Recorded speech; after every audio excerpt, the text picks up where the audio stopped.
Hey y'all, welcome to my channel. If you are new here, my name is Samantha Leighanne and I talk about books.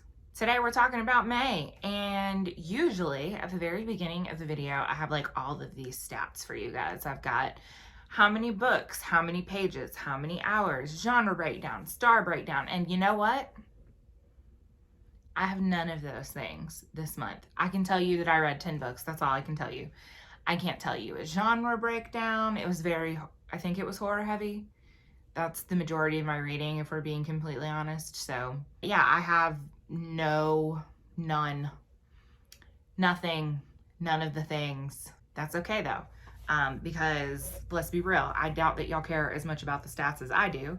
And y'all just come to hear me talk about books. So that's what we're gonna do today. We're just gonna talk about the books. The very first book that I finished was one of the non-horror books that I read for the month, and that was Transcendent Kingdom by Leighanne. I read her debut, Homegoing, a while back and absolutely loved it. That book still is a book that I think about to this day. So I definitely had high hopes going into Transcendent Kingdom. This was different than what I was expecting it to be, but that's not necessarily a bad thing. One of the things that she managed to do in Homegoing, and again did it here, was talk about a multitude of different things without it being too much.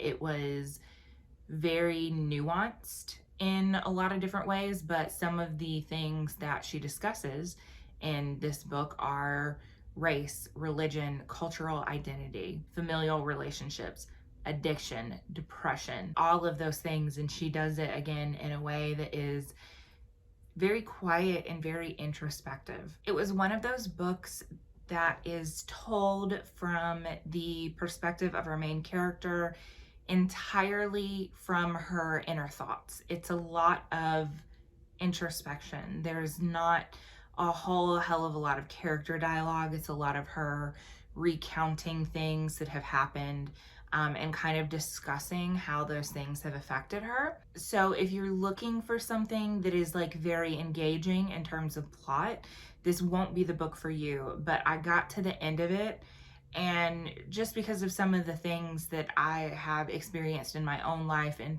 dealing with people who have addiction and depression and things of that nature, it hit me in a way that I wasn't expecting. And so I got to the end and like, I didn't cry, but I felt like I wanted to, if that makes any sense. I don't know. She did all of those heavy subject matters such justice, especially for it being a relatively short book. Like, I feel like she was able to make it impactful. She was able to make you think about things. And overall, she just did a really great job with it. So I think I ended up giving it 4 stars.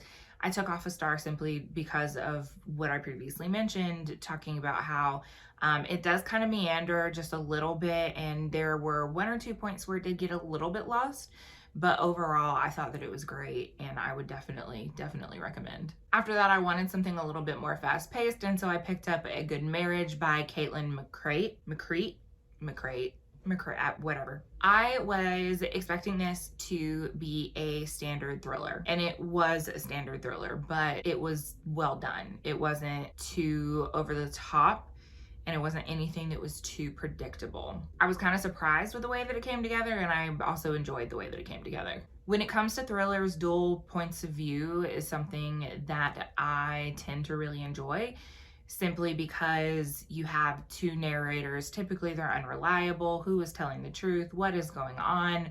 Oh my goodness, we're dying to figure out what's happening. In this particular case, dual points of view, it did work really well. It was really well done.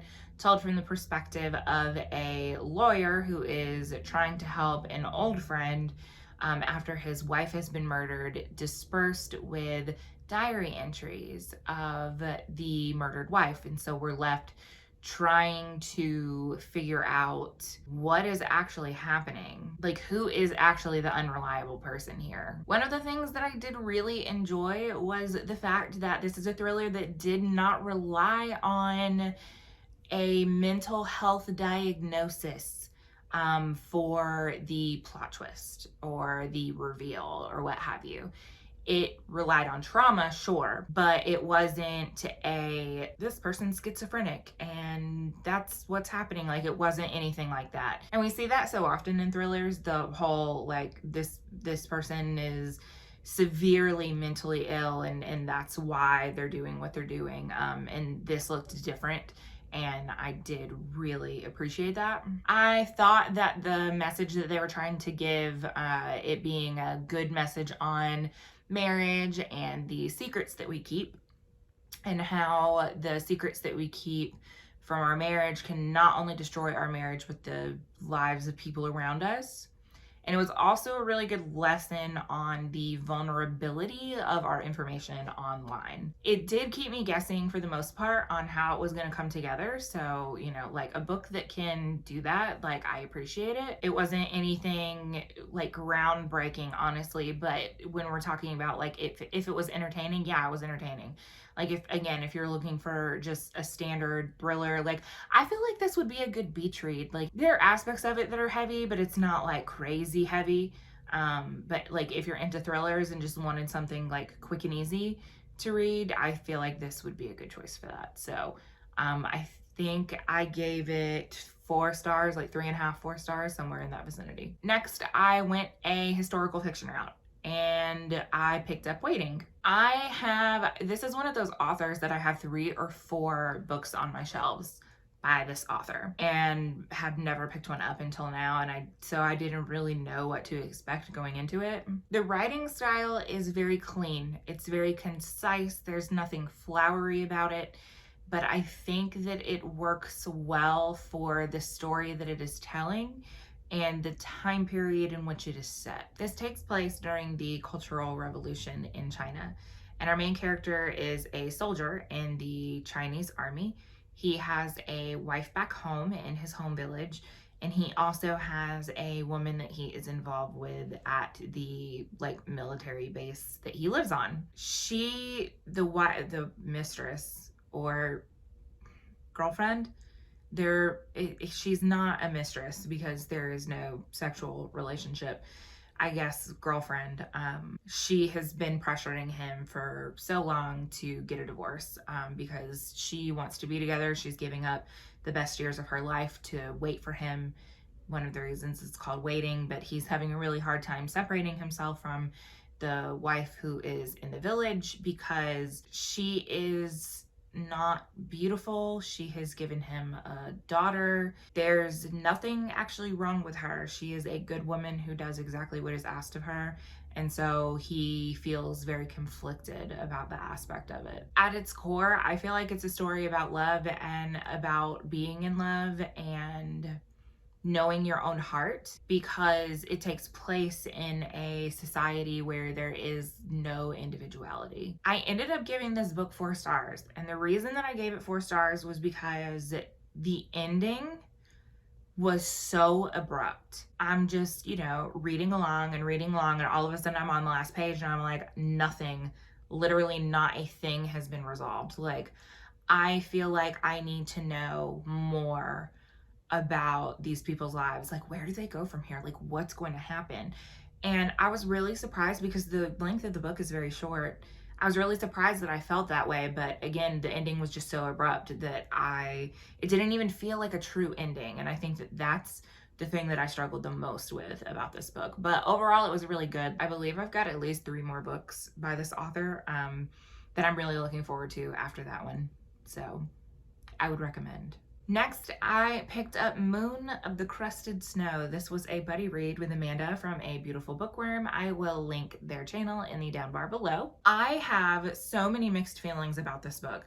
I ended up giving it like 3.5 stars. It's probably closer to 4, actually, after I have thought about it. But I have so many mixed emotions. Okay. First of all, this book is a masterclass in suspense. Absolute masterclass. I loved the atmosphere from the very first page. You knew that there was going to be shit that was about to go down, but you didn't know what it was. You didn't know when it was going to happen. And so there was that pervasive feeling of just dread until things started actually happening. The first 2/3 of the book, I was totally enthralled. The last act was a little bit jarring, but I'll get to that in a minute. So the plot of this book centers around an Indigenous community in Canada. They are in their community, they are mostly isolated, but they are on the grid until suddenly they aren't. All of a sudden, all of the cable goes out, all of the phones go out, and then the electricity goes out, and no one knows exactly what is happening. So once again, absolute masterclass in suspense as the technology and everything around them begins to break down, and they really have to go back to their roots as far as their indigenous tribe is concerned. I really loved the history and the culture of their tribe as the story went on and as they really had to start getting back to their roots. It was very rich in that way. It was very well written, and it was just really, really good. I think that this book could be categorized more as a thriller than horror. However, the events of this novel are entirely possible, and so that's what makes it horrifying to me. Again, it could happen, and those are the types of things that scare me the most, personally. But like I said, the first 2/3 of the novel were great, and then there's this like weird time jump between part 2 and part 3 that wasn't necessarily explained. It was a little jarring, and it took me a minute to realize that we had jumped in the future. And so it felt a little bit disconnected. There were more questions than answers by the time we got to the end of it, but I did find out that there's apparently a sequel in the works. So I'm extremely, extremely excited about that, because I hope that it answers some of the questions that I have. But overall, 1,000,000% would recommend go pick it up immediately. Next up, I picked up The Maidens. This book was actually sent to me from Celadon Books. Thank you so much for the advanced reader's copy. I was also featured in a promo that they did for his other book, The Silent Patient, over on Instagram. That's one of the cooler things that's ever happened to me. So they literally picked a clip where I was wearing cat ears because I was filming on Halloween. So that was awesome. So I loved his first book, The Silent Patient, and I had really high hopes for this. Let me actually start out by saying that, like, this was good. I really enjoyed it. I gave it 4 stars, I think. One of the things that I loved about The Silent Patient was the fact that we got to the end and he swerved the fuck out of me. Like, I didn't see the ending coming. And he did the exact same thing in this one. I was reading it and literally yelling because I was like, what the actual fuck is happening? I love books that can do that, and it does not happen often. And he did it in a way that, once again, didn't necessarily rely on like a mental health diagnosis, more so on past trauma, but that's neither here nor there. We're not going to go into detail. I think with thrillers like this, it's really important to go in as blind as possible. So I'm not going to talk about the plot. I'm just going to talk about like my feelings on it. Like I said, I really loved it. It has this like dark academia vibe to it. I didn't so much love our main character, and then there were a couple of like weird things where I was like, that wouldn't happen, stop. But there is an inclusion of these Greek tragedies, which I found to be extremely entertaining, and like a secret society of the Maidens. So if you are at all into dark academia, you absolutely need to pick this one up. If you are at all into any type of really good thriller, I highly, highly recommend picking this up. Oh, also, there's this awesome Easter egg to The Silent Patient in this book. So I recommend reading that one before this one. You don't have to, but it's just like, it's a cool little Easter egg. So that's cool. 4 stars, really enjoyed it. Pick it up if you like thrillers. This thriller was actually one of the only thrillers that has not let me down here recently. There's been a lot of thrillers that have had a lot of hype recently, like example, The Sanatorium or The Lost Village. Both of those let me down, like way let me down. I did not enjoy either of those really. It was just very meh. The Silent Patient killed it. And then also the next book that I'm going to talk about, The Last House on Needless Street, also killed it. I had the opportunity to listen to The Last House on Needless Street. Thank you so much to NetGalley and Macmillan Audio for allowing me an advanced copy of the audiobook. You can read this book now. It has been released in the UK. I don't think it releases in the US until September, I want to say, and that's when the audiobook will be coming out, I believe. But you can get copies, like physical copies, on Book Depository, I know for sure. So this is another book I won't be discussing any type of plot on, really, because I think it's really important to go in as blind as you can. But I will say that this book has a shit ton of hype, a ton of hype. I've been seeing this book everywhere. I'm happy to report that the hype 100% is warranted in this. I really thought that this was not going to be great, but I was pleasantly surprised. This is another one that has multiple POVs, and the fact that it has multiple POVs is very important to the story itself. And so it is really well done. Each of the POVs does have a very distinct voice. The writing style itself is very simplistic, like simple sentences. There's nothing flowery about the language. The writing style kind of reminds me of like I'm Thinking of Ending Things by Anne Reid. You don't have that same pervasive feeling of dread in this book. You just know that something's not right and you're trying to figure out exactly what it is. When I finished it, I kind of had to sit on it and really think about the different layers that this book had. There's a lot of content warnings for this book, and there's a lot of heavy subjects that are explored throughout it. And so, like I said, it kind of did take me a minute after I finished it to like really decipher what my rating was going to be. But like I said, I ended up really enjoying it and ended up giving it, I think, four and a half stars. It wasn't quite 5 stars, but I still really did enjoy it. Next, I picked up Whisper Down the Lane. I decided to pick this one up when I did because it was voted on for the group book for my group in the app. Likewise, I have a link. It's just like a recommendations app. I'm not sponsored by them, by the way. But I am the host of their horror book group. So if you want to head over there and get some recommendations, you can do that. I'll have a link in the down bar below. But anyway, this is a book that's about like 80s and satanic panic. And I ended up really liking it. It was not at all what I was expecting. I was expecting something a little bit more on the like paranormal side, and it didn't necessarily deliver that, but what it did deliver, I really, really enjoyed. One of the things that it really hones in on is, you know, very much like the whole satanic panic of the 80s. It really explores how a small lie that we tell that we think is to the benefit of something, you know, can really destroy a lot of things in the end. Once the greater reveal happened, it did become a little bit predictable, but that was okay because the rest of the book was so well done. I ended up giving this one, I think, 5 stars. If it wasn't 5, it was at least 4.5 because, again, I did really enjoy it. It was a really fast-paced read too.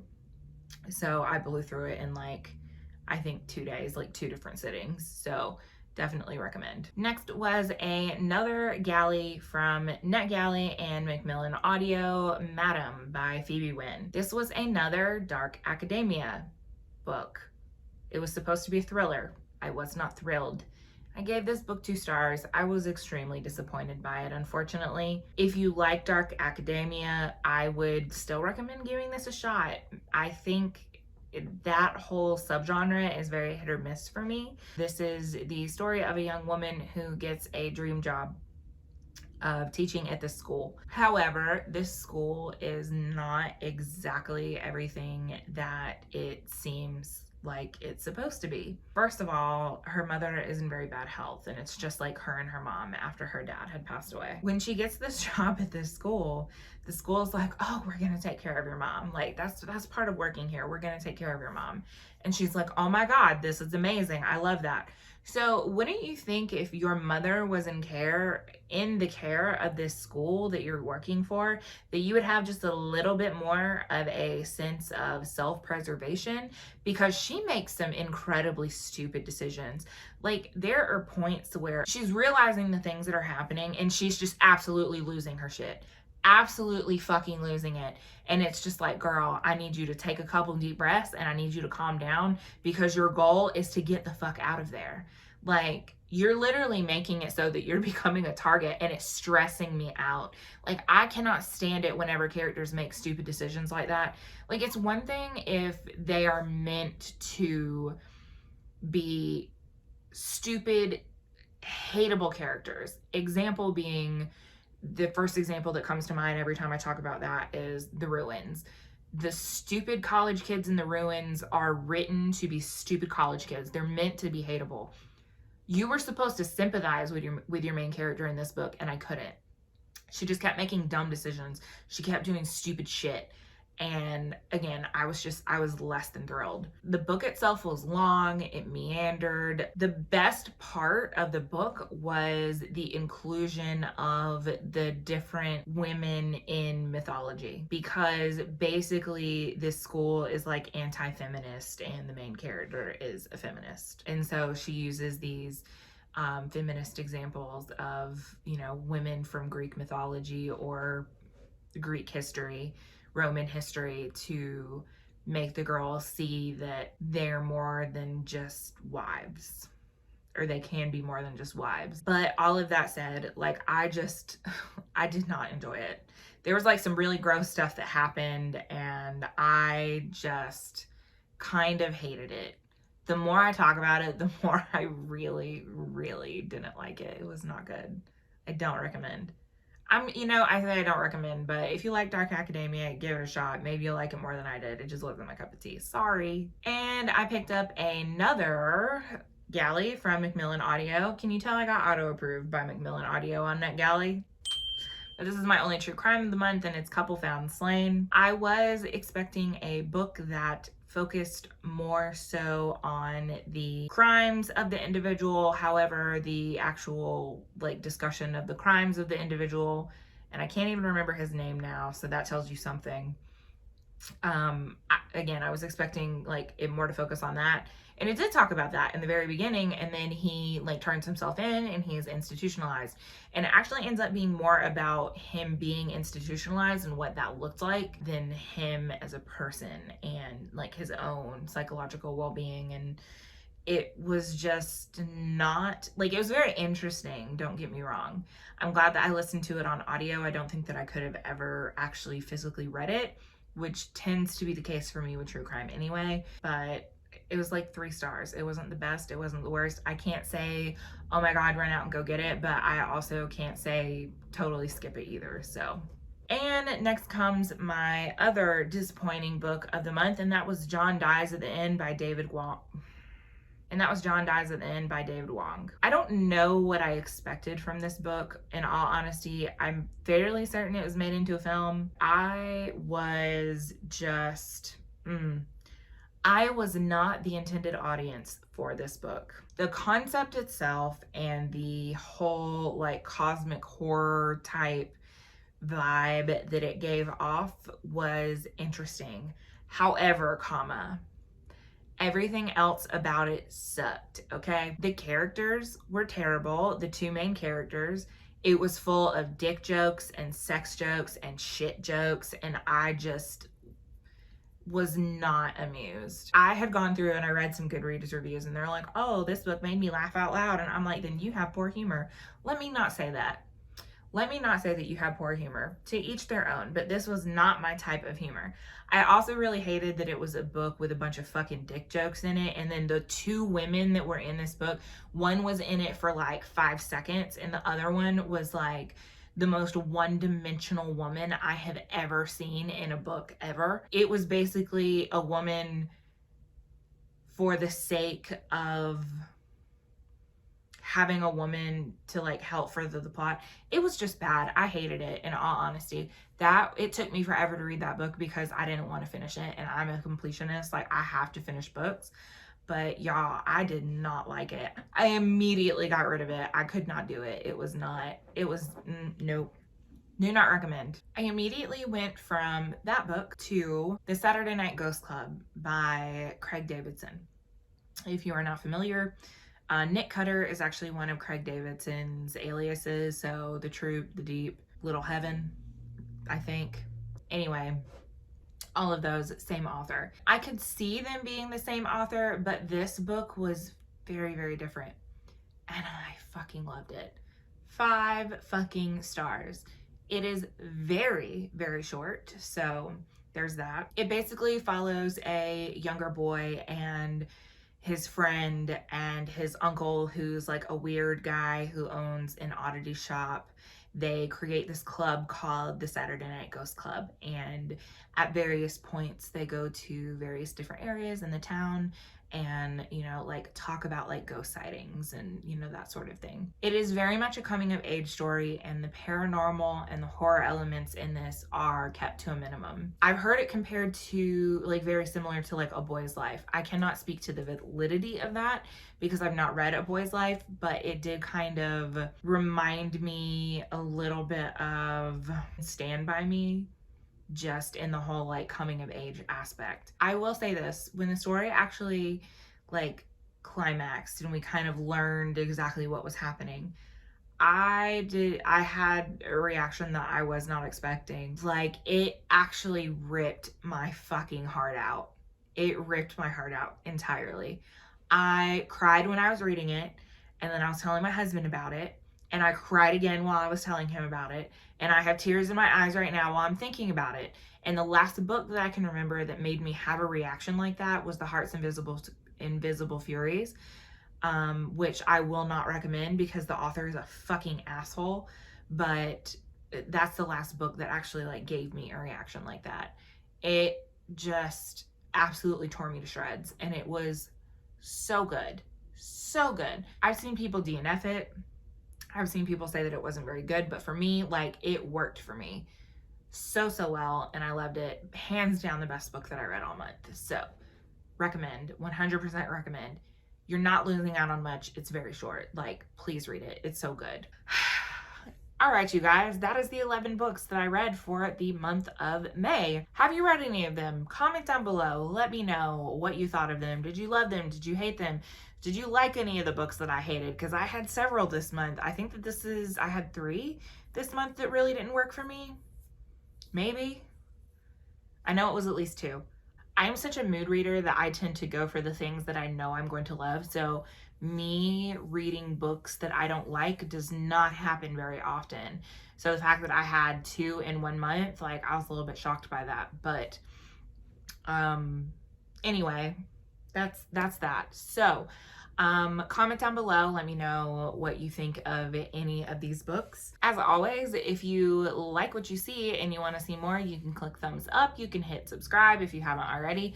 You can click the little bell icon doodad to be notified whenever I upload. You can also reach me on Twitter, Goodreads, or Instagram. All of the social media links can be found in the down bar below, as well as a couple other links on different ways that you can support me if you so desire to do so. Anyway, that is all I have for you guys for right now. I know that you guys have seen a lot of wrap-up videos lately. As I have been trying to catch up, I do have other content that is coming that is not wrap-up videos.